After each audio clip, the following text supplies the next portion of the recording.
Bago pa man ito makilala bilang isang sikat na destinasyon, bago pa man dayuhin ng mga turista ang mga dalampasigan at kabundukan nito, may mga nauna nang naninirahan dito.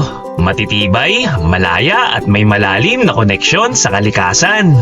Sila ang mga Sambal at mula sa kanilang pangalan, isinilang ang Sambales, ang lupain ng mga kwento, kultura at kagandahan. Ang Sambales ay galing sa salitang Sambal na tumutukoy sa katutubong grupo na naninirahan sa probinsya, ang mga Sambal. Noong dumating ang mga Espanyol, tinawag nila ang lugar na Provincia de los Zambales, na ibig sabihin ay lupain ng mga Sambal.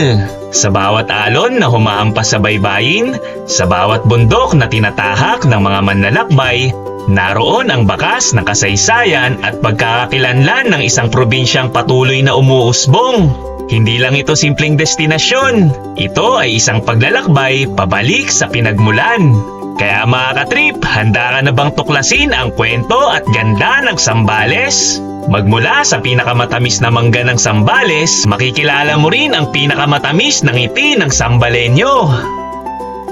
Minsan nang sinubok ang tibay ng mga Sambalenyo. Umulan ng abo at usok, ang sikat ng araw nagmistulang gabi.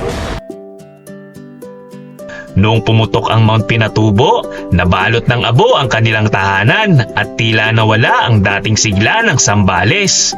Ngunit mula sa abo, muling bumangon ang isang probinsyang mas matatag, mas matibay at mas kahanga-hanga. At ngayon, ang dating trahedya ay naging isang beautiful disaster. Ang Mount Pinatubo na minsan naging isang trahedya, ngayon isa na sa mga paboritong dayuhin ng mga turista. Patunay ng ganda na kayang likain ng panahon, kalikasan at katatagan ng tao. At hindi lang doon nagtatapos ang kwento. Dahil sa likod ng trahedya, may mga bagong paraisong isinilang.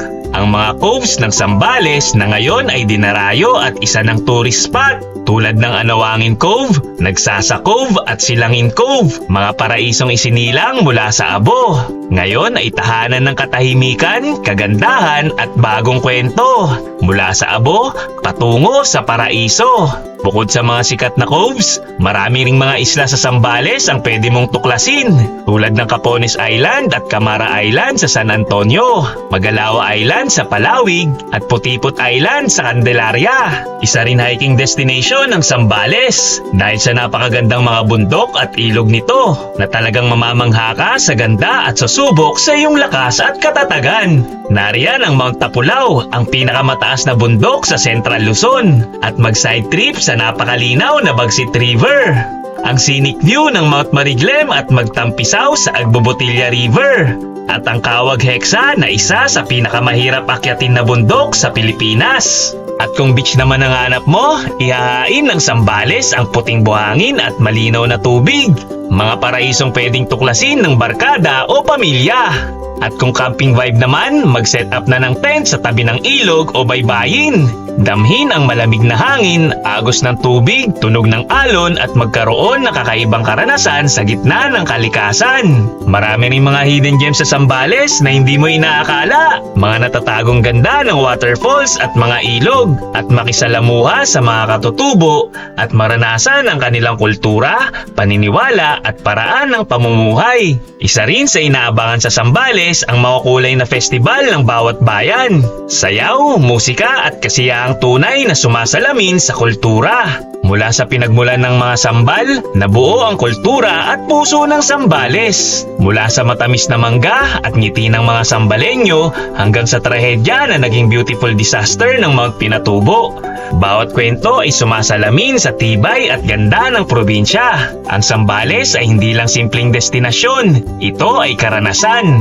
Isang probinsya na bumangon mula sa nakaraan, lumago sa kasalukuyan at patuloy na umaakit sa bawat manlalakbay. Kaya mga katrip, ano pang hinihintay nyo?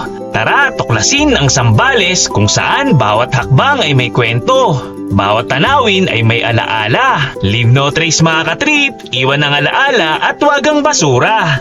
Tara, trip tayo!